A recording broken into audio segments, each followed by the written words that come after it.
when the world's too dark of a place to be, and you need an escape from reality. Open up those pages, it's sci-fi or fantasy, whatever genre you please. And join a book club, 'cause you won't read it on your own. Join a book club, so you'll be held accountable. It's just a means to an end, but you're doing it with your friends, so join the book club by DLC. Hello there, book clubbers. Hope your day is going great. Hope your summer is going great. What better time to dig into a great book than summertime? Oh, I love summer reading. I got a little hammock. Oh, the best. I'm Jeff Cannata. I'm here with Lana Bachynski. Hi, Lana. Hello. Summer is the best time to read books and forget everything that you need for your day while traveling. Those are the two things summer's known for. Forgetting stuff and reading books. You know what? I don't limit forgetting stuff to just summer. I'm a big fan of forgetting stuff. I'm not necessarily a fan, but I guess inadvertent advocate of it, considering how often it happens. Yeah. A real strident forgetter. Forgetter. You are traveling right now, but thank you for making time for this. I'm very excited to dig into chapters 5 and 6 of Dust of Dreams. Some good stuff in those chapters, and we'll dig all into it momentarily. But we like to start the show with a non-spoiler topic. These have been sent in by you, our listeners and viewers. We love it when you give us topics at dlcfeedback@gmail.com. We've got a number of really great ones lately. Keep them coming. Today's comes to us from Jason. Jason says, hello. Following your read-through is the first time I have ever followed anyone else on their own reading journey. And it has been interesting because I have picked up on some of the quirks you guys have as readers and how they contrast with my own. For example, Lana, not so good with names. Not to brag, but I am amazing with names. For me, the name is tied to their position or title, and if one goes, the other goes with it. For instance, let's say I forgot the name Blistig. If I do, in my mind, there's no longer a disgruntled fist questioning Tavor's leadership. Everything about that character disappears. For some reason, my brain clings to names very well, or it dumps everything about them. Also, Lana, you're great at getting inside a character's head and verbalizing their thoughts and why they do what they do. I tend to just accept character actions without thinking about it too much, and at times, Lana has spoken about a character that made me understand them better. Jeff, great at picking up on themes and is insightful about the overall messages the novels are bringing to light. I also feel I'm good at that. Good, go us. Also, Jeff, emotions are securely attached to the sleeve. I admire this, and I wish I could feel as strongly as you do about these characters. I think, maybe not. Either way, your emotional reactions bring back the emotions I had when I first read these books, sometimes even more powerfully, and I appreciate you being so open about how these stories make you feel. Rest in peace, Beak. Okay, done psychoanalyzing you. What reading quirks or tendencies do you have that you think serve you best? Which do you feel do not serve you well and you work to overcome? Thanks, guys. Love the show. Almost to the end. Can't wait to see how you react. Jason. Spot on. Spot on. I have been understood. I mean, you nailed it. What quirk does not serve me? I know that I'm bad with names. It is not just an in-books thing. It is I feel like I remember names and then I feel like I second guess myself about them over and over again. And I feel like remote work has not improved my ability to do this. When I can quickly hover the mouse and see all the names pop up on the screen and then I don't connect the things. I do think that it is tied into the way that I read. I don't retain the names because I don't dwell on them in a way. And I've tried to combat that because I know we'll be talking about it every week. I try to actually stop and every time there's a new character, just say the name out loud once so I can see how I want to say it when we get to the show. Smart. But I do feel like I read quite quickly. I know that we've talked about it before on the show, but being at this pace, I think makes it really great. And I've never really digested a book the way that we have during this journey before. But I feel like I'm really bad with names because names become symbols, and what I'm reading in context of the book, I can piece it all together. And I Yeah. almost feel like it gets jumbled the second I try to actually talk about it. Like it sits there and makes sense in my head until I'm like, oh, right. Was it Texilian or Tanacathian? And even Right. now I'm like, what's that guy's name? Yeah, I often I also have issue with names sometimes, and I often will, in the course of reading, just kind of like key in on the first letter or the first couple of letters. And Mhm. I think very early on in Malazan, I realized, oh, there's going to be so many characters Mm. that I got to be a little more careful about that. Yeah. Because It's not oftentimes like, with the book, you got like a handful of characters, and you could just sort of, oh, that's the B name, yeah. that's the L name, whatever. That I get it. I don't have to actually think about the full pronunciation or the full length of the name. I just sort of grab that image almost in my head and it associate with that character. But with, the first couple of novels, it's like, oh, there's a lot of K names.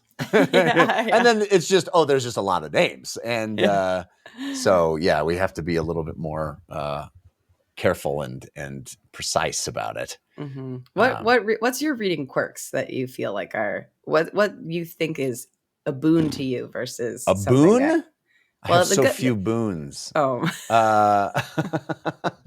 My reading boon.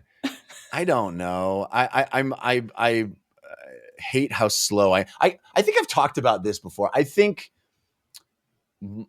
if I have a boon, it is that I really key into the lyricism of the rhythms and the melody of words. I love words. I'm in love with words, and it I think contributes. It's it's a double-edged sword because I think it contributes to my slow pace because I'm hearing it in my head instead of just every speed reading course that you will come across is like, don't hear the words in your head, just like grab chunks of them and process it. But I love hearing the rhythms and the musicality of it all. mm-hmm. And I think that's why I'm so drawn to Erikson's prose and I think great prose in general is because when it has that lyrical nature, I am just so taken by that because I feel it, I hear it. I'm riding that wave. And I think you express it so well. Like when you do your favorite quotes, I'm like, I'll just email you my favorites and you read them all. It's like, that's where I'm at. I'm like, because I do feel like you are able to embody that, and the way that you speak the words out loud reflects what you must be feeling the whole time you're reading, which I think is delightful. Well, that's we get a glimpse into your mind. That's a lovely compliment. I think it comes from being an actor and being trained as an actor and doing lots of Shakespeare and there are people that just read Shakespeare, and I think that's perfectly suitable. But it was always intended to be spoken, right? It was always intended to be verbalized, and those rhythms that iambic pentameter and the poetry of it is part of it. And I think maybe I'm just more trained in that. Obviously I was reading a lot before I ever was acting, and I was reading a lot before I ever even encountered Shakespeare. But I don't know. I think I've always sort of had a tendency in that direction to just think of the words as being spoken instead of only in my head. And I think it very much is a double-edged sword because there's things I think I benefit for it, but man, it slows me down a lot and it makes things sometimes I have a hard time. I told you there's like I've just pieced out on books where I'm like, no, the rhythm's wrong. They're using the same phrases over and over again, or they're like using the same length of sentence. Like there's so much that goes into a paragraph feeling good for me. And I don't know if it's like that for everybody, but I think there's part of it where people don't even sense it or can't maybe put their finger on it, but they will sense it, you know? Yeah. It just is like exhausting to read because it's all long sentences or all short sentences or, using like the same turns of phrase over and over. Yeah. I'm with you. But I feel like if not for all those things, and I know the initial approach was just like the length of these books, I feel like we wouldn't be here. So it's a boon. It's a boon to my life. Oh, well, it's a boon. I mean, I feel like you have the other thing is that I have experienced in doing this with you for the first time, a real humbling amount of, wow, there's a lot I just don't catch on a first read. Like I think back to all the books that I must have read, and I just was like, meow over my head, because Lana comes in here with these, these insights where I'm like, oh yeah, that was explicit in the text, and I just did not catch any of that.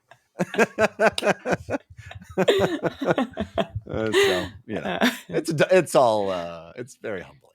We've got a symbiotic relationship here. We do, and it's wonderful. Yeah. And part of that symbiosis, ladies and gentlemen, is you. How cool is it that we get to be doing this with all of you, and that you send in these things for us to ponder, and you're having insights into how we are as well. It's just fun. So thank you, Jason. And thanks to everybody that sends in those to dlcfeedback@gmail.com. All right, let's jump into chapters 5 and 6 of Dust of Dreams. Spoilers starting now.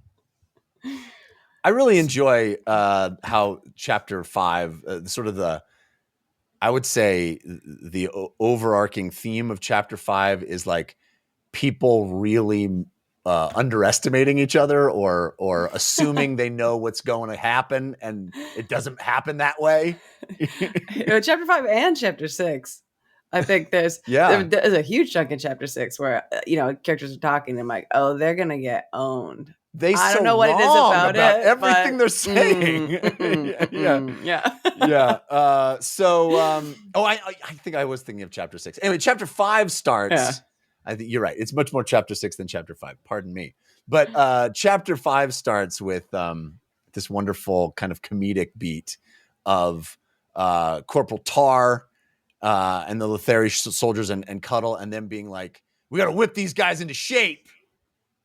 Oh, how do we do that? And what do we do? Okay, march them. Keep marching. I'll think of something. Just keep them marching. I love that. We get like a little glimmer into, somebody else had like a sort of, I don't know if he was actually military, but militant, father in their lives that sort of instilled some things that now you're playing drill sergeant with these Letheri soldiers who are not coordinated.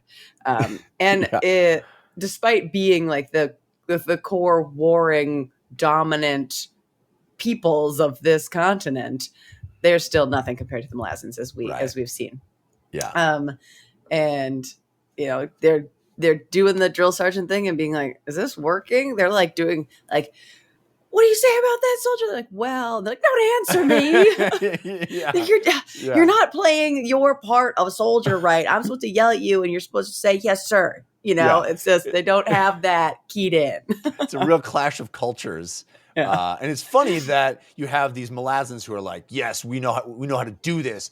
But like right now, I'm not kind of clear on how to get these people up to speed. And then cut to Brees Benedict and Queen Janeth up there watching him, and Brees is like, wow, they're really on to something. Look at how coordinated and precise they are, just completely misreading the situation.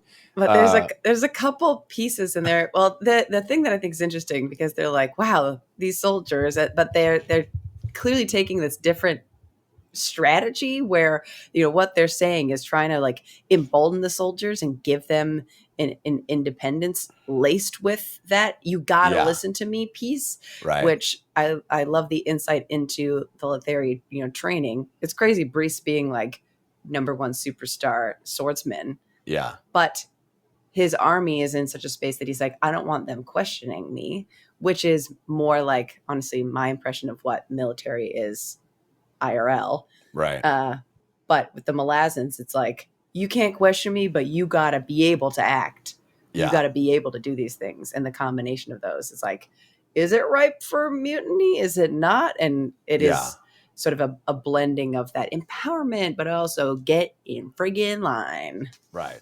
Yeah. It is an interesting dynamic that the Malazans have this kind of independent streak, or this they're empowered to make decisions just as a foot soldier. And Bruce is like, I don't get that. And Janeth is like, yeah, that could fail in either direction, like from the commanding officer to the lowly foot soldier. It could go bad. It could go wrong in both ways. And like, how do they pull this off? And then we cut back to Cuddle and Tar, and they're like, how do we pull this off? Yeah.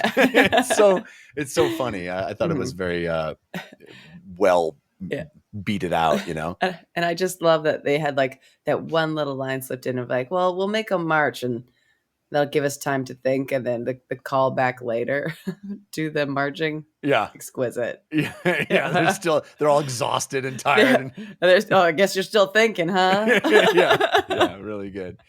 All right. So then we have everybody sort of getting ready for Tavor to show up. This an awesome scene from Lestara Yill's POV with Keneb, Blistig, Quick Ben, all sort of waiting for Tavor to show up, worrying about what Tavor is going to do with them, where they're headed. And we get some really juicy insight. I mean, I feel like this is, this entire sequence of these several scenes is laying out things in such a clear way. Very un-Erikson-like to just sort of tell us, just have characters in a room just working it out. Yeah, and we just trust that that'll be the plot, and there'll be nothing. Yeah, I'm sure. No swerves whatsoever.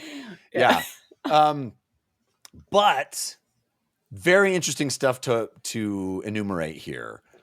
One is we suss out that we're not walking to the wastelands, we're walking through the wastelands. So that wastelands is not the destination, it's just in the way toward the destination. And the line, we're marching to an enemy that does not know we even exist, says Quick Ben. And we get some insight into the War of the Gods, right? That their plan is to rechain the crippled god and kind of siphon off all his power. And that there's going to, the gods are typically godlike in that they're going to betray each other, and there's, fragile alliances that will be broken and all this stuff. Is this the scene where they talk about that is different pieces of him, or is that after the adjunct shows up? I think that's after the adjunct shows up, but we can get into it now. It is, this idea that they're actually headed to Colancy. I said Colancy. It was probably not. Colancy. I default to the cuter version. Oh, it's a little Colancy. It's Colancy-ish. This is where the gods are converging in Calance. That's why they're showing up. And the reason that Calance is this society that has been monotheistic. And the reason they've been monotheistic is because a piece of the fallen god, or is it the crippled god? Not the same, right? They're not the same. They're not the same. Yeah. Oh, no. The crippled god fell in pieces. One huge chunk landed in Colancy. His heart. His heart. They theorized that it was his heart. And so his fist landed where we've sort of seen him hanging. Yeah. And then his heart being over there, the implication seems to be that there's much more power and much more. I will say my impression of them was that they said they were monotheistic people. And so then when the heart piece of this other god landed, it messed up their society and changed them in such a way that they would be sort of, I'll say deeply affected by it. I got my reading, I could be wrong, but my reading was that the heart fell and that's why they were monotheistic, is because they're like, here's one thing and it's the God, and it's, oh, that's the thing we worship, and now we have proof that it exists, and here's the one true God. Yeah, I would have to go back and double check my reading of it, but when I was going through it, I thought I read they're a monotheistic society, and so you can anticipate what a different falling piece of some of their god would have done to their society. And so I thought the implication was it's either they ride them up, or they all turn into zealots of some variety, or like they're warring with each other, or it's like changed them in some way. But it could be that I misread. Yes. Either way, this is a unique place on the map, and everything is converging there. All the God war is going to happen there. And when Tavor walks in, before that, Quickben is like spewing it. He's like, the gods have all been mad that they try to use me because I'm awesome, and also. But somebody challenges him and is like, yeah, but like, didn't Shadow Throne totally own you? And he's like, yeah, that's a good point. Shadow Throne and Cotillion have beguiled me every stretch of the way. Every time I think I have one over on them, I find out that they were playing me all along. So who knows what their strategy is, but I think their strategy is to blow the whole thing up. Whether that's literally or not. And I think one of the really important pieces here is Quickben's like constant paranoia of like, it's probably true, but it also reads to me as like a little bit of Quickben ego of like, they're obsessed with me. They're always trying to get me because I'm their baby, but also I'm not. But like, he has fallen into their play, but his paranoia of that, I think, is like so heightened that he's like, I know they're going to do something. I just know it. And even if we do something, they already knew that we would think to do the other thing. Yeah. And now they wanted us to do that thing, going a little bit of like the yarn on the wall guy. But the big piece that he sort of points out is, there's Calor tried to do a bunch of stuff and he was sort of torn down and sort of slapped down by he tried to destroy everything. And so they have to know from his example, because they're totally aware of how Calor failed. They can't be trying the exact same thing he did, because they know it didn't work. So they're not that stupid. Yeah, but they went in, and for whether or not it was intentional, which Quickben's like, it probably is intentional, they sort of slipped in as people slapped Calor down to sort of carry on his legacy, both from gaining access to a throne, which Calor was marching to try and do in that last book, and also trying to tear it all down. So I think it's so fascinating, this idea, this notion that what he thinks is attempting to happen is literally just rewrite the rules of the universe. It's literally like, kill magic, kill the Warrens, kill the entire structure, kill all the gods, like just eliminate it all. And he's not sure if they want to replace it with something else and replace it with them. Somebody says, well, are they trying to appoint themselves at the apex of this whole new structure? And he's like, I don't know. And he says, but I don't believe in altruism.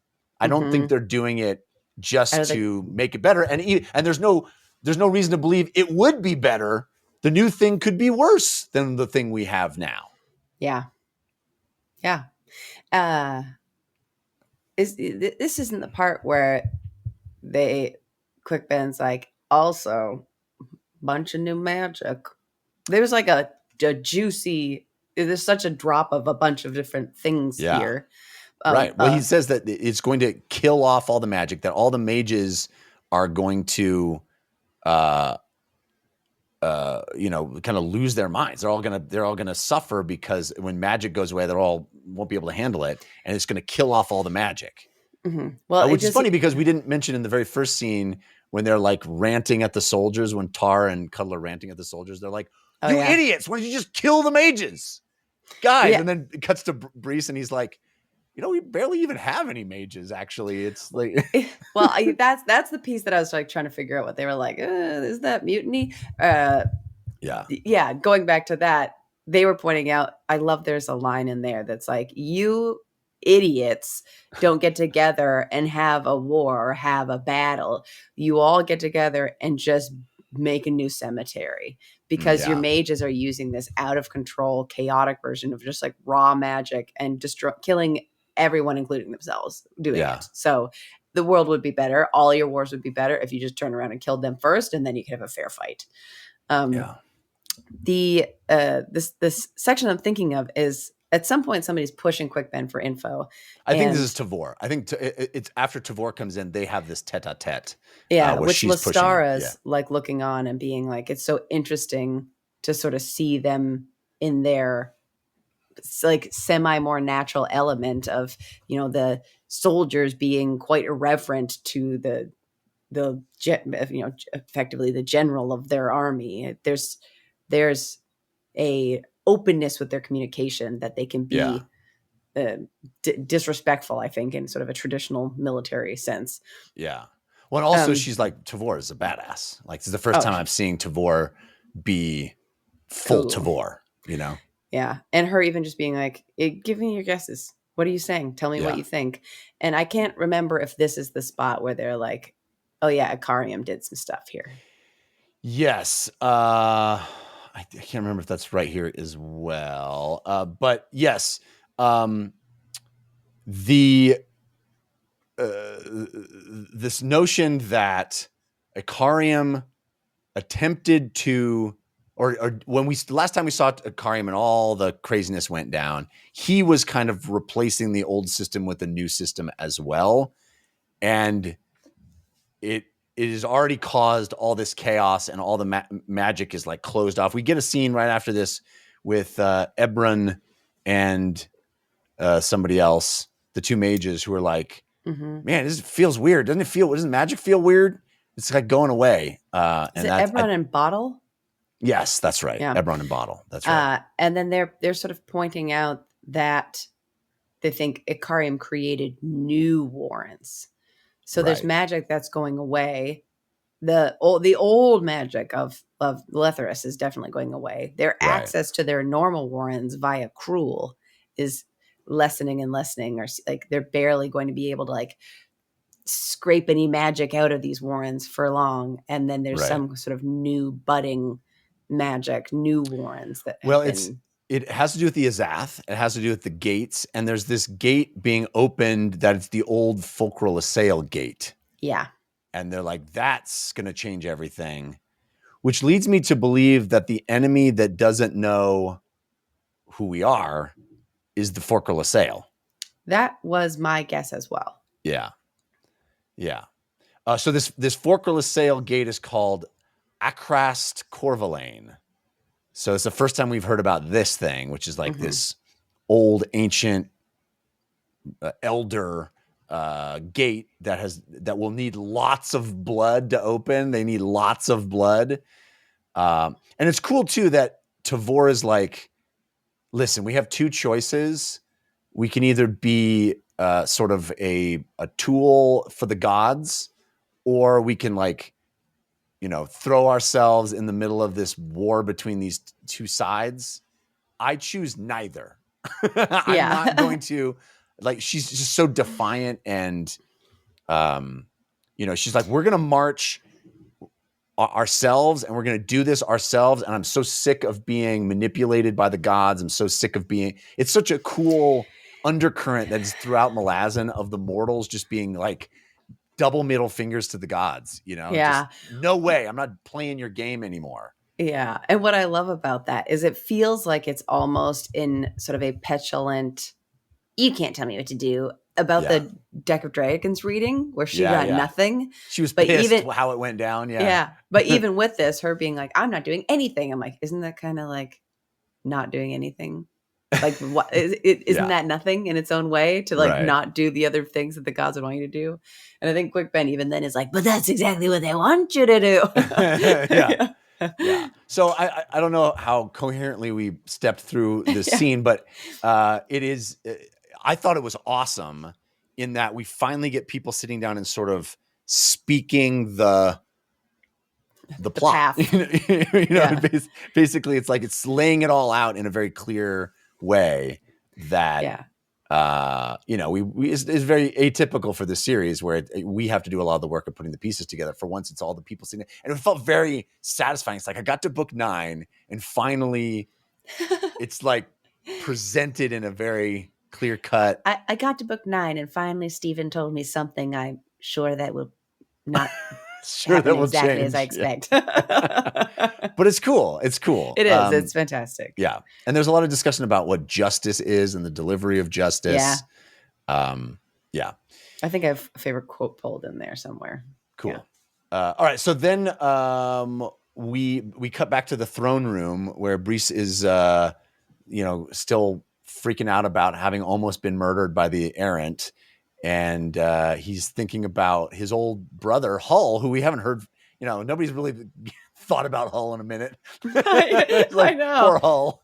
Oh, yeah. There's the a other third one. brother. I forgot. And Ublala Pung is there, and he's like, Tehal and everybody. And Ublala's like, oh, hey, King Tehal, real quick. I really got to go. I have to round up all the Tarthanol Tobakai. They're all on this island. And I need to build this army because Karsa Orlong told me to. And Tehal's like, oh, sweet. Well, what are you going to do with your army? He's like, oh, he told me that we need to destroy the world. So I got to get on that.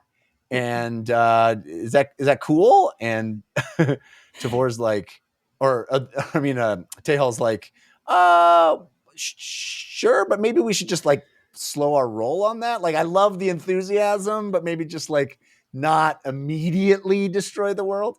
Yeah. I also think it's interesting just how many people like are in their own way trying to be world destroyers. We got Karsa, we got the Toblakai world destroyers. We got Kalor, who's, I assume still slow marching somewhere. We got all the gods trying to, do their thing. And then Shadowthrone and Cotillion.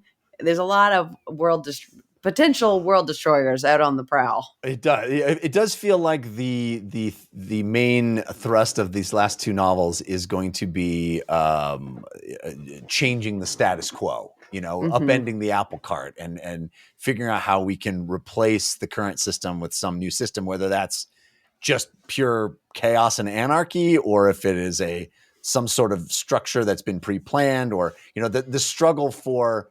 We're killing everything off, but what's the new plan here?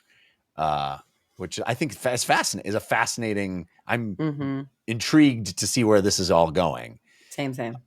Also, it's interesting how cagey Bug is during all this. I feel like Bug, you're an elder god. Just come on, out with the information, buddy. Come on. So there's a lot of discussion about, Tavor's marching east. This escort that she's going to need to have to get through there. And Tehal suggests that Brees gets a little romantic as a way to get some manipulation in there, Well, I think what my read is, we had the scene with Brees and Tavor where she's like, can I offer you wine? And he's like, anything else? I don't do wine anymore. But there's sort of like a mutual respect of the same kind of buttoned up military people. Cold iron.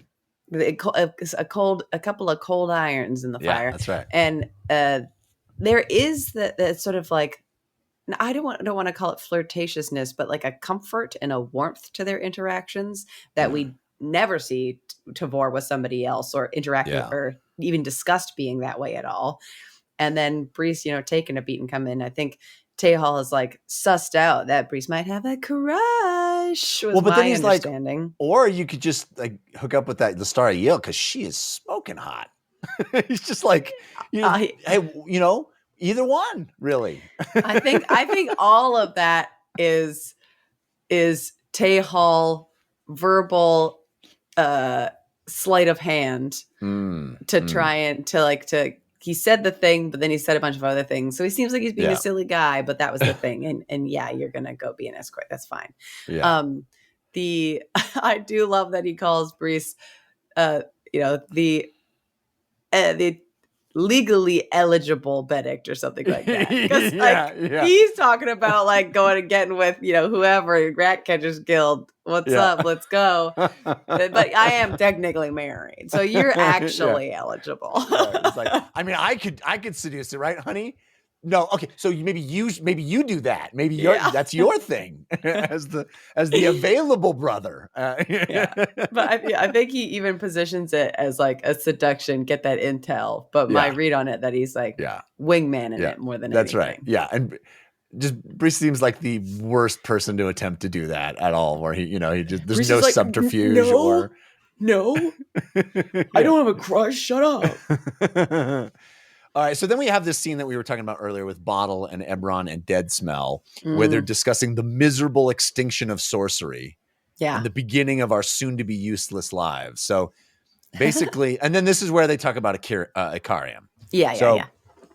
This is where the Icarium angle comes in, where they speculate that there's this new pattern that has been laid over the old familiar one, replacing the Warrens. And that it like wasn't finished, and that this is sort of overlapping, and there's all this chaos happening, and that's why they are feeling the Warrens be weird. Mm-hmm. And then that is reinforced in the next scene too, because then we check in on Sin and Grub, who are revisiting the Azath house, and they are also feeling this new pattern. And Grub says it's broken, and says we need to fix it.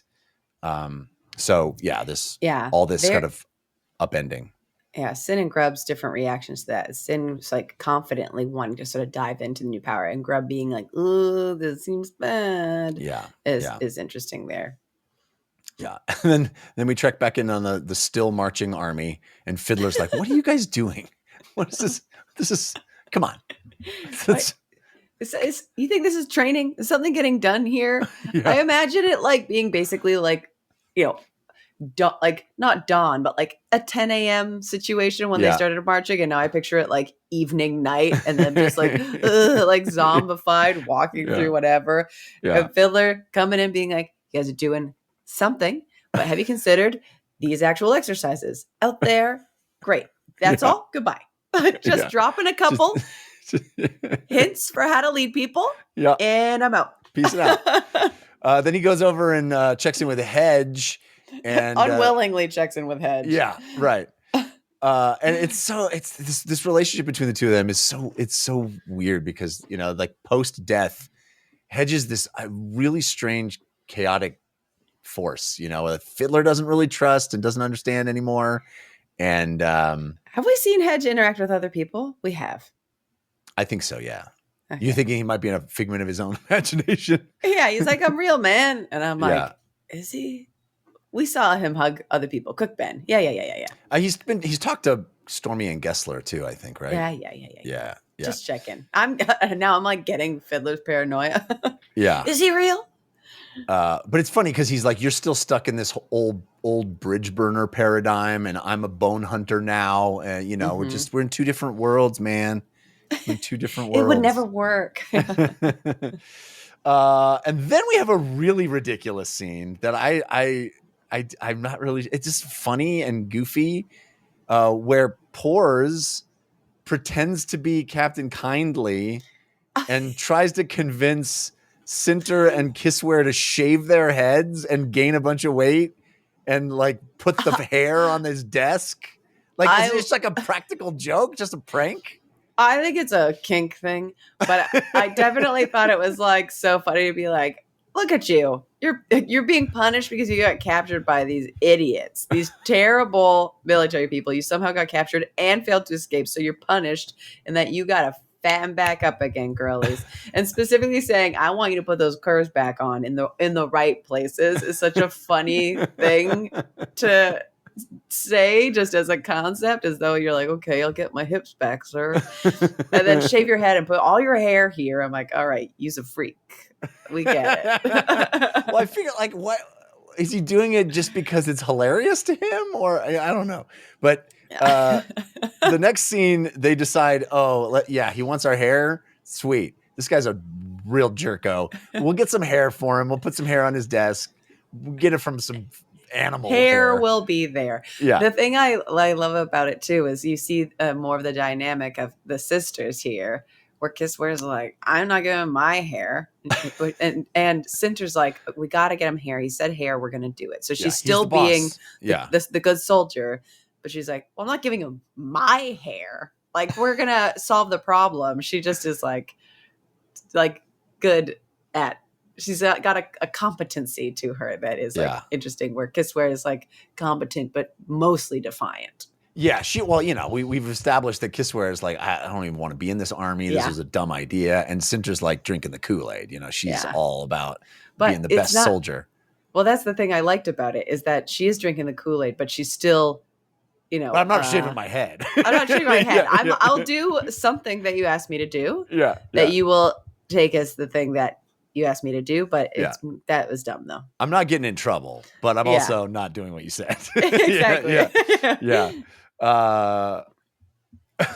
So, and then they also ask, or at least I think Kissware asks Nep Furrow to curse Kindly, which is funny because Kindly had nothing to do with it. Kindly's a jerk. Yeah. But he didn't do this jerky thing. It's very funny. Well, he's going to get some blowback that he didn't actually wasn't responsible for. But didn't we earlier even see that a bunch of people were like cursed through the thing? Yeah. Well, he was getting those like warts on his butt and stuff and his riding sores and all that. Well, the thing I think is interesting is like, is this alluding to the fact that he's getting cursed because Pores did something else to somebody else that they asked for a curse from this other guy? That this is all a long con for Pores to get back at Kindly, just like pissing people off more so that Kindly gets the short end of the stick. I don't know. But you could only do it to stranger. Like there's a limited number of times you can do that. But to me, the fact that this happened, he did that, she immediately went to get a curse. I'm like, it feels like Pores had some mischief before too. Pores is hilarious. Yeah. All right, so the last scene of the chapter, we finally have Tavor, Keneb, and Blistig and Lestara in the throne room with Tehal and Quick Ben. This is where everything is, like, okay, here's the thing. Quick Ben is like, here's how Warrens work. Here's Karium attempted to impose a new structure on this whole thing. The reading screwed it all up. That blew a hole in the whole side of this thing, and now the broken Warrens, they're wounded, they're rippling outward. They're gonna mess up the mages, and we got to get out of here because even the Malazans getting out of Dodge is kind of help with the healing here. Yeah, help with the healing in Lethras because it's probably following them. So Lethras will be better positioned to heal and become a more whole space. So get the Malazans out of here and get yourself an escort, and you can start your march toward Calancy. Yeah, and this is one of the spaces where it's like, the threads of people underestimating each other are in this chapter. Lestara underestimating or sort of sussing things out. It has that, but then them being like, we would like to do these things. We want to go into the wasteland. And Tehal's like, oh yeah, to Calancy. And Tavor being like, I never told you where we're going. And he's like, what if there's nothing else over there? Yeah, it's obs. Where else are you headed, dude? What do you think? You think you're just going into the wasteland? No, you're not idiots. Yeah. And then I love that the scene concludes with Tehal, checking in with his various advisors, his chancellor, his Seda, his whatever the third thing is, but they're all just Bug. It's just, Chancellor, do you agree with this? And he's like, yeah. He's like, what about you, Seda? Bug's like, yep, still agreeing. Like, but checking in from the different angles of Bug's responsibilities, which is everything. As, elder god manservant. Yeah. All right. So chapter 6 is really the one that I was thinking. I am swapped in my head. But I love all of these underestimations, overconfidences, just completely misreading the situations. The first we start with is the Kundril Burn Tears, who are who've had it with the Volcando, excuse me. And who they've been, overcharging them these fees. They've been treating them with contempt. They've just been real jerkwads, and they thought they could just treat the Burn Tears like this because they're these savages, these barbarians, and they don't know any better. They're dull, they're stupid. We could just mistreat them. They're sort of beneath contempt. And that didn't sit too well with the young warriors of the Kundril, who are like, guess what we're going to do? We're going to slaughter all of you and set fire to your villages. And I love that they kind of like took a portion of them, shredded through it, because they're a warrior tribe. Absolutely got the goods they were looking for in the first place, but then came back around and, their war leader, it wasn't like, bad job. He's like, oh, gee. Well, what could they expect? It's sort of like, oh, it's so well, awesome. now we're going to deal with the politics of that, but so be it. Yeah, this guy, Vedith, is the POV that we're in the first scene, where he's so awesome. He's got like his shield splintered apart, and he's got big jagged, chunks of splinter hanging off his arm, and he's like, we killed everybody. We rock. All right, we're gonna go back and tell War Chief Gaul how rad we are, and he's gonna make his eyes shine because we're so awesome. And then cut to War Leader Gaul, and he's like, these young idiots are ruining everything. It's like the paperwork. It was like the feeling. Yeah. They killed how many? They set fire to what now? Innocence. Great. Yeah. Great. Oh, that's going to go over just fabulously. The Vedith, is it that interesting where he like stops his horse?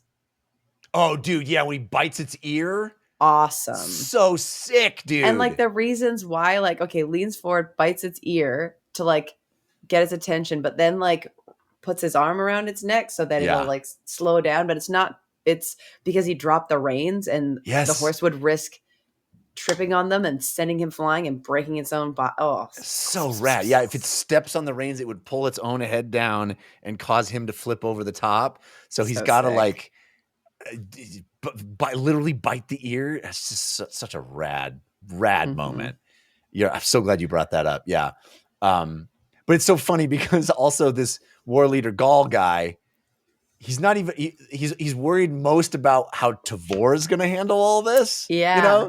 Where he's like, okay, she's going to get here. She's going to expect, to be able to ride through this area and it not be a complete war zone where there's all these people fighting. And we started a war right before she got here.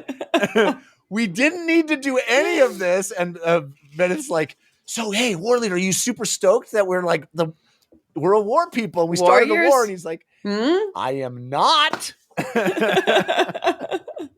Very funny. He's like, okay. Here's what we're going to do. We're going to ride right to their capital. And like his idea of how to diffuse the war is to escalate the war. I know. You're going to like charge the cap. I'm like, I don't know if that's going to read the way you want it to. So the only way we can stop them from literally attacking us is we raid their capital and prevent anyone from leaving. It's just so awesome. So then we cut over to Tanakalian and Runthurvian, who are trying to figure out who they can choose as Destriant. And they're also discussing the Balkando and how they're going to get through without ambushing, and the Greyhelms and all that escort. Everybody's freaking out about Tavor and the Malazans moving through this area and how it's all going to work. And then we have, I think, my favorite scene of this whole sequence of underestimation and, misapprehensions about things is we have Chancellor Rava and Conquestor Avalt, who just smugly assess how it's all going to go down. They are the Balkando. They're like the head of the Balkando, escorting the Greyhelms. And they're just like, oh, these idiots are going to do this, they're going to do that. Yeah. So obviously that'll happen. And they literally get every beat wrong. They're just wrong about everyone's. Well, even right before that, was it the war leader Gaul? Do they talk about how the fact that they were going to go forward through this sort of narrow pass, or does it happen after this conversation with these two dudes? I think it might be after, Okay. but yeah. Yeah, but these two dudes, beat by beat, extreme confidence, and one person saying something, and the other like, yes, absolutely, and also, yes. It's so obvious. There's no other possible way they'll behave. Yeah. Let's not even think about contingencies because we know that we're right. Yeah. So great. And they also bring up the fact that, they're talking about the Letheri and the fact that the king is a buffoon, like this guy is a total doofus. We don't have to worry about him. In fact, is it like our kingdom where our king is a buffoon and the queen is really pulling all the strings? Like, is that what's going on in Letheri too? Is his queen pulling all the strings? Because we know our queen is so awesome. Is the real ruler. And she's got spies.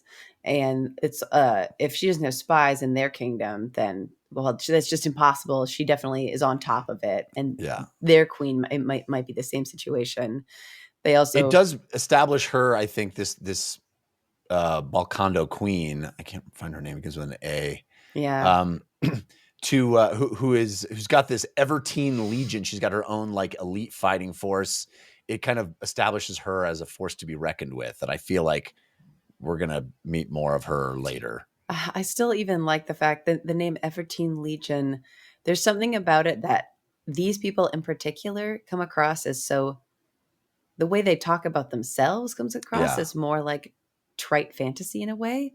Where, the Evertine Legion, to see them in action. They have like their own adoration for their people's things in a way that I feel like makes them seem so inept.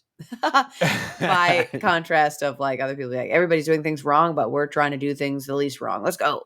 They're like, we're perfect and so smart, and says our queen, but not our king. Yeah.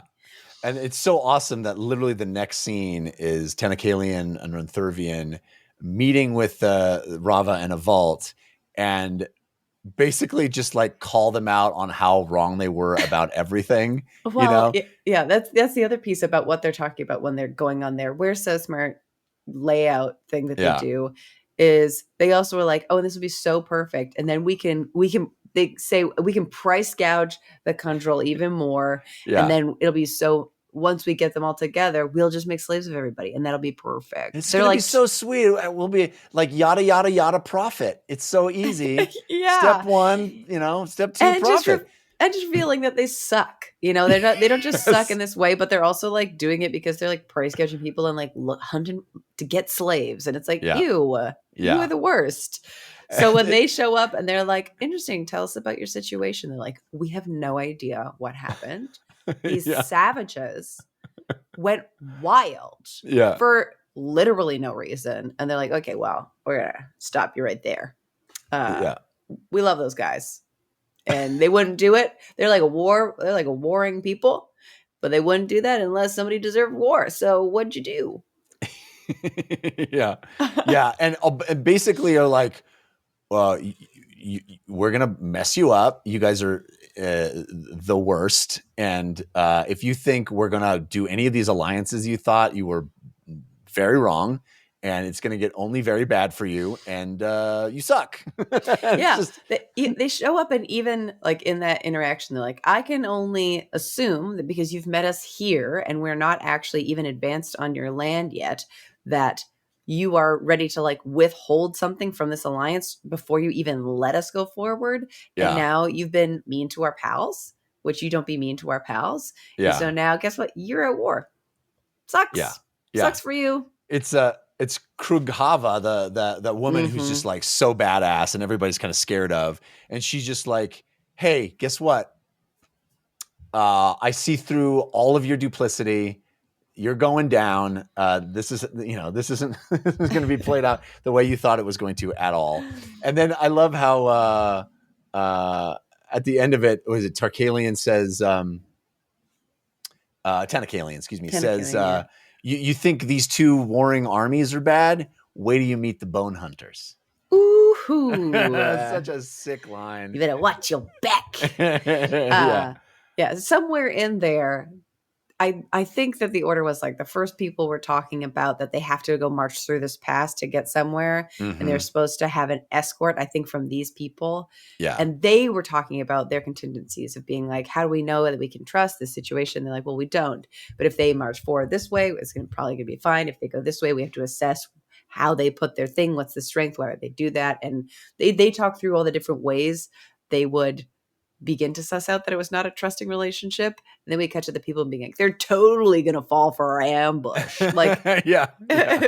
immediately. And then just called out and being like, well, fight's on. It's folks. so satisfying as the reader when you see these, these smug, completely overconfident assessments of what's going to happen. And then someone just systematically dismantles it in the next scene. It's very fun. It's very so fun. good. Yeah. Reading that, as I was reading it, I'm like, if there's one thing I feel confident enough, and I feel like I don't know when, but it's these two people that we're meeting are going to get got. And having it be immediate was like, yes, thank you, Steven. That's so good. All right, then we check back in with our Shake Queen, Yontovis, or Twilight, as she's also known. And she is also thinking about King Tehal and the Letheri, and worried about how that is all playing out with regard to her people, and realizing that her brother, the Watch, is, guess what? Watching her. Hanging out. Watching you. He's been tailing her this whole time, and she's just like, okay, stop. I know you're there. Why are you following me? And he's like, you can't. It's like, you got to choose the mortal path, the mortal road. You got to choose the mortal road. And she's like, okay, A, mad at you. Don't follow me. And B, I can't. And it's your fault. You made me not be able to choose the mortal road. So blame you. I do love the scenes like, you have to take the mortal road.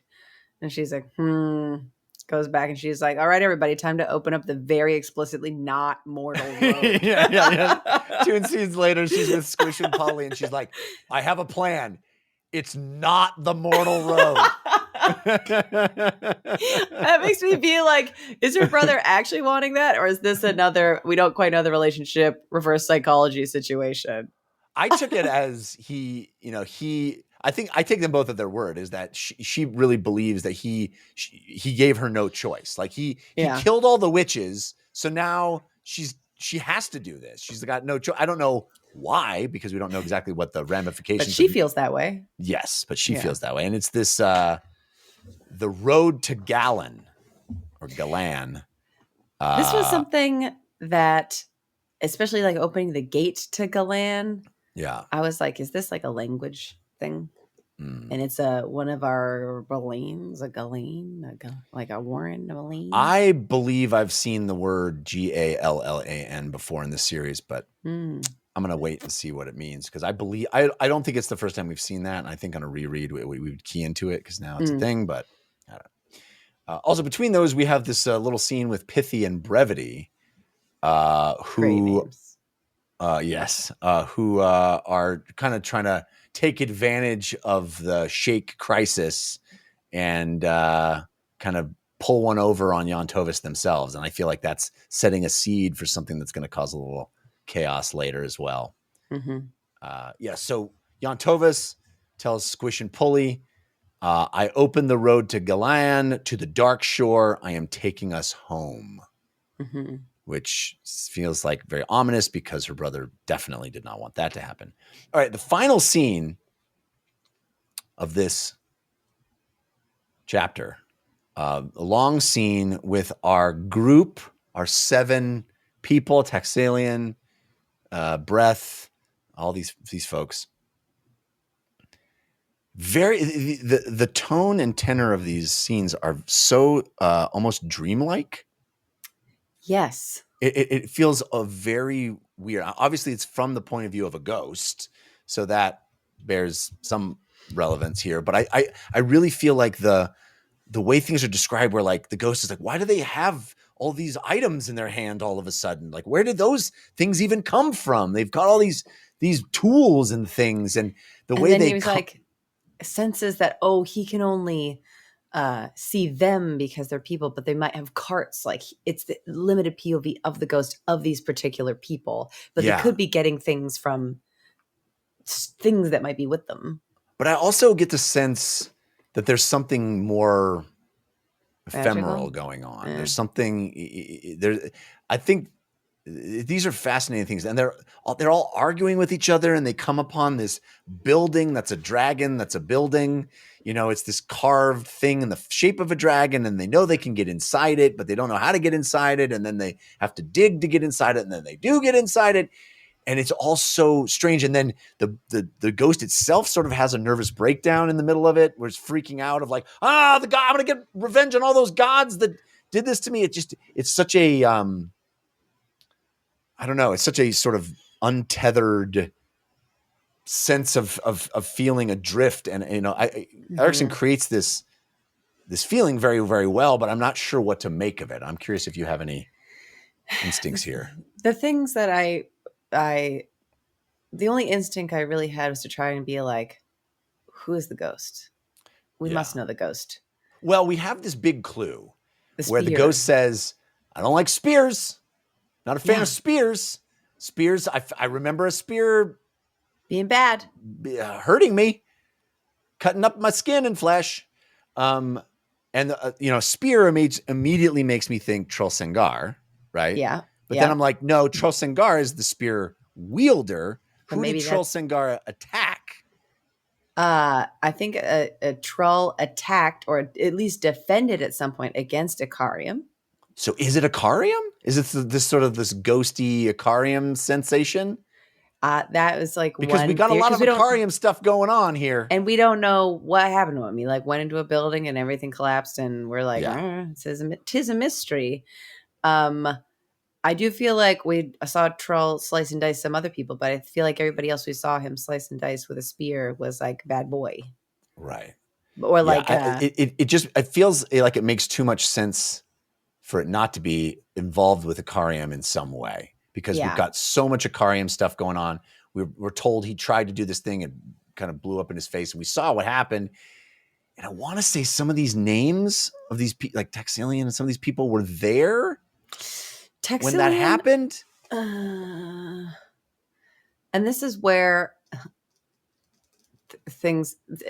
Taxilian and Tanakalian are the two that sort of blend. Is Taxilian the spit in the hair guy?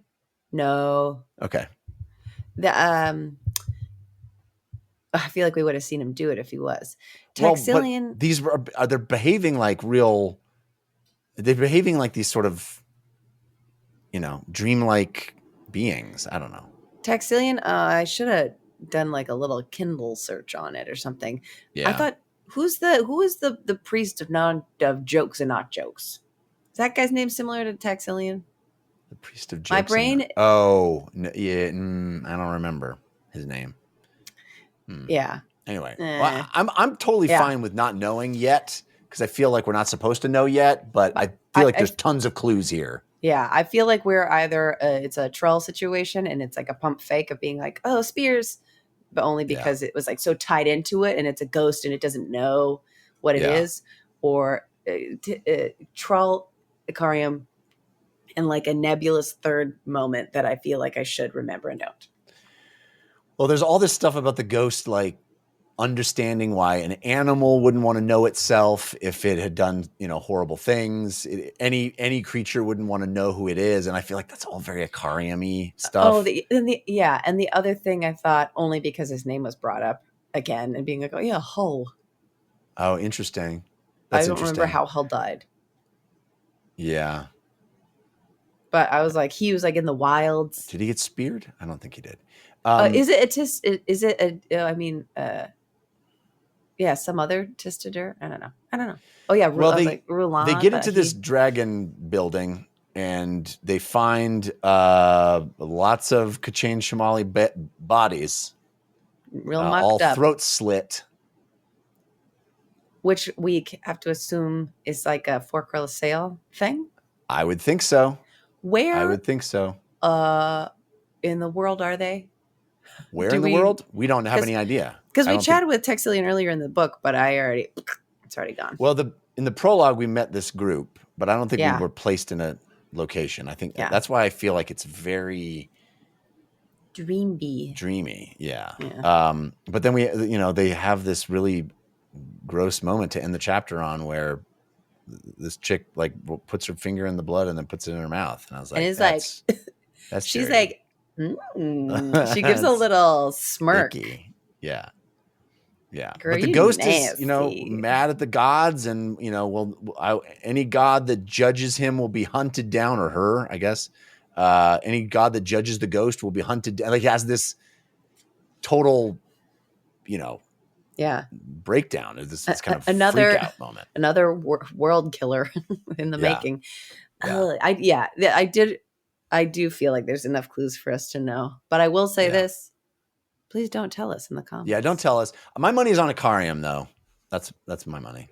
I don't know. Interesting chapters. Mm-hmm. A lot building, of moving, seed planting. Like some fun humor moments, with good stuff in there.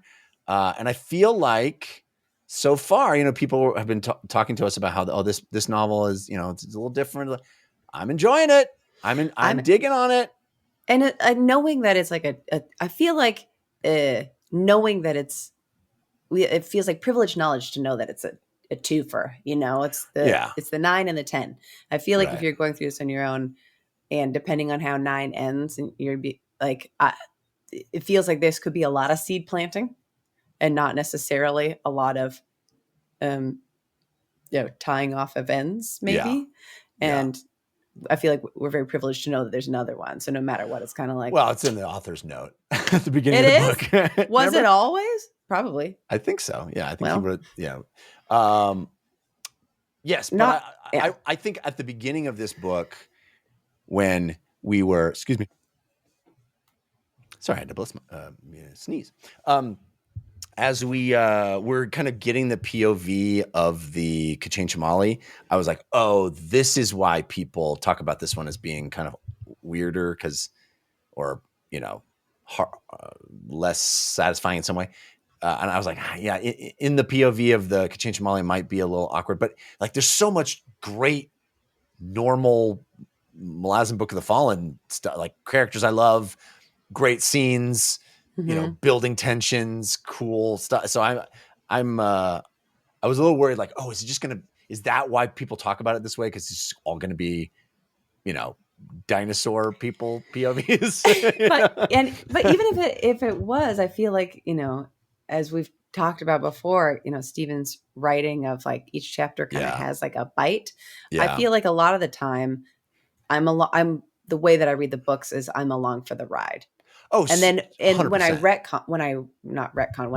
retrospectively look at it, I'm like, well, here's the whole journey. Yeah. But even in all of the books, there's sort of many chapters that feed into the whole in the sense that they're in a piece of enjoyment and their context for that character's motivations and for their heart and what they're sort of bringing, but is not necessarily a true plot point on the larger beat of the arc.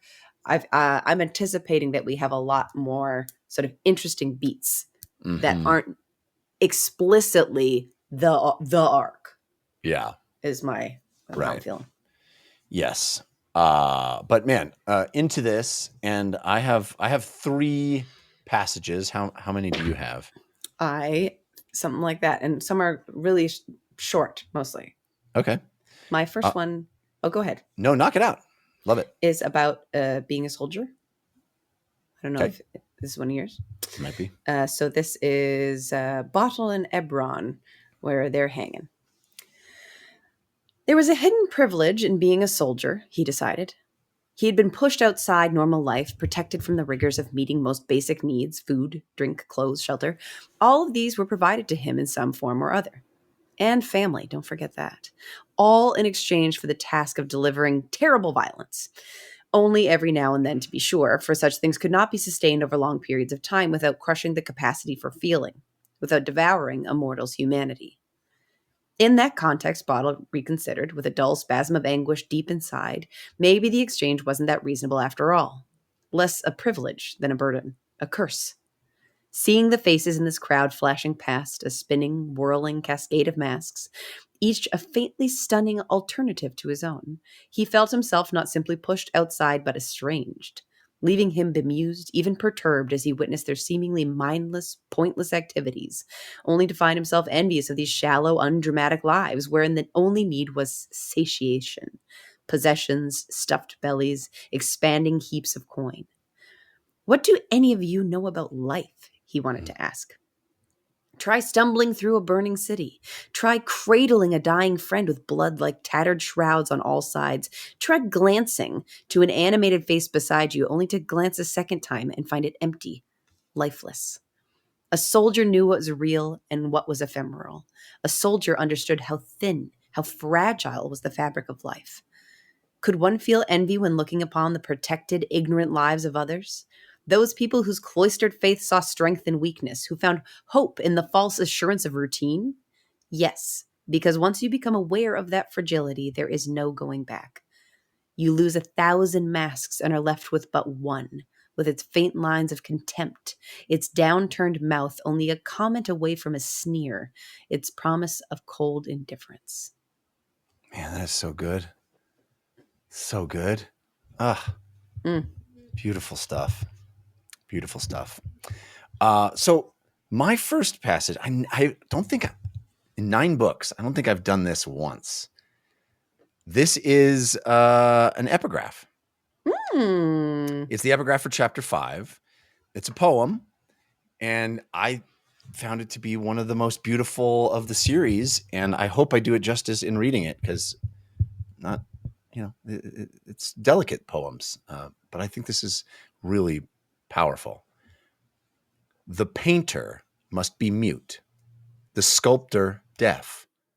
Talents are passed out singly. As everyone knows, oh, let them dabble. We smile our indulgence. No end to our talent for allowances. But talents are passed out singly. We permit you one worth lauding. The rest may do service in serviceable fashion. But greatness, it is a title passed out singly. Don't be greedy, over trying our indulgence. Permission belongs to us. Behind the makeshift wall, the bricks of our reasonable skepticism. Beautiful. That's just beautiful. Well read. Oof. Beautiful. You get one talent. Sorry. We decide. Yeah. One talent for you. Sorry. You can get other things that can be there, but one big one that's worth saying something about. Pretty good. Pretty good. I got my one single sentencer here. I think the context is where's Fiddler talking to the training crew doing no good training. They need to win a few times before they can learn how to avoid losing. I like that. It's the goal is not that you're winning every time, but you can do a couple wins, get your confidence up, but then you got to learn how to avoid losing, which is the only real goal of being a soldier. I love that. I think this is from us. Oh no, I think this might be Tara Kalian. He shared with her that sense of purpose, fate's bold promise, and like her, he did not fear war. They were trained in the ways of violence, sworn to those cusps of history, hacked into shape on battlefields. With sword and will, they could change the world. Such was the truth of war. For all that soft fools might wish otherwise, might dream of peace and harmony between strangers. Romantics, with their wishful notions, invariably delivered the asp's bite, whether they sought to or not. Hope and faith seeped through like the sweetest nectar, only to sour into vile poison. Most virtues, Tanakalian well knew, were defenseless, abused and corrupted with ease, ever made to turn in the wielder's hand. It took a self-deluded mind to force justice upon a world when that world cared for nothing, when all reality mocked the righteous with its indifference. War swept such games aside. It was pure, unapologetic in its brutality. Justice arrived with the taste of blood, both sweet and bitter, and that too was as it should be. That was that's one of pretty mine. cynical take, bro. Oh, that's one of yours too? Oh, yeah. Ugh. Oh, big time. So good. Cynical So good. take, my bro, but you know, you get an insight into how he thinks, that's for sure. Very Tanakalian, very different from our other Kalian. Yeah. You know? Yeah. Yeah. Not the same kind of crew. I also love that he, you know, he's so cynical. I don't know if we touched on it while we were talking, but he's still reserving that knowledge of what the Destriant was. The Destriant, where he was like, that dude was weak. He's like just holding that secret in his head. That's right. Yeah. Not telling anybody about how this dude failed at the end of his life. I got one more little one that I like a lot. It's a Tehal and Quickben. And how do these warrens relate to your deck of dragons? The High Mage flinched. Not my deck, sire. I assure you, there is no simple answer to your question. Well, it's about time. I was beginning to feel very stupid. Please understand, I have no problem about being stupid. Feeling stupid is entirely another matter. It's so great. Honestly, I was like, he just like me for real. He spoke my truth. Yeah. I can be dumb. I'll be dumb all day. But if I feel dumb, ugh. Yuck. All right. This is a pretty short one too, but I love it. Even common sense was an enemy to the harvesters of the future. The beast that was civilization ever faced forward, and in making its present world, it devoured the world to come. It was an appalling truth that one's own children could be so callously sacrificed to immediate comforts. Yet this was so, and it had always been so. Dreamers were among the first to turn their backs on historical truths. King Tehal would be swept aside, drowned in the inexorable tide of an unmitigated growth. No one, after all, can stand between the glutton and the feast. I remember that one. That is relevant. I also think so interesting to frame it as the expansion of civilization is destroying what would have come, where it's, you know, that's like such a flip of just like, it is the future. The future is, we don't know what's happening, but civilization itself is destroying what could be happening. Right. Progress itself is regressive, which is just so, you know, it's almost a cone poem, you know, but it makes us Ouroboros. You know what I'm saying? Yeah. But it's such a powerful notion because, you know, we see it playing out where the future is being sold out, you know, where obviously climate change is an example of that, but even sort of the basic economics of the world right now seem to be, you know, maximize right now and we'll think about tomorrow. Profit. Never, you know? Yeah. Awesome. Book good. Powerful stuff. Book good. Book good. All right, folks. Thank you for hanging out with us. We'll see you next week for another 2 chapters. In the meantime, hope you can dance. The world's too dark of a place to be, and you need an escape from reality. Open up those pages, it's sci-fi or fantasy, whatever genre you please. And join a book club, 'cause you won't read it on your own. Join a book club, so you'll be held accountable. It's just a means to an end, but you're doing it with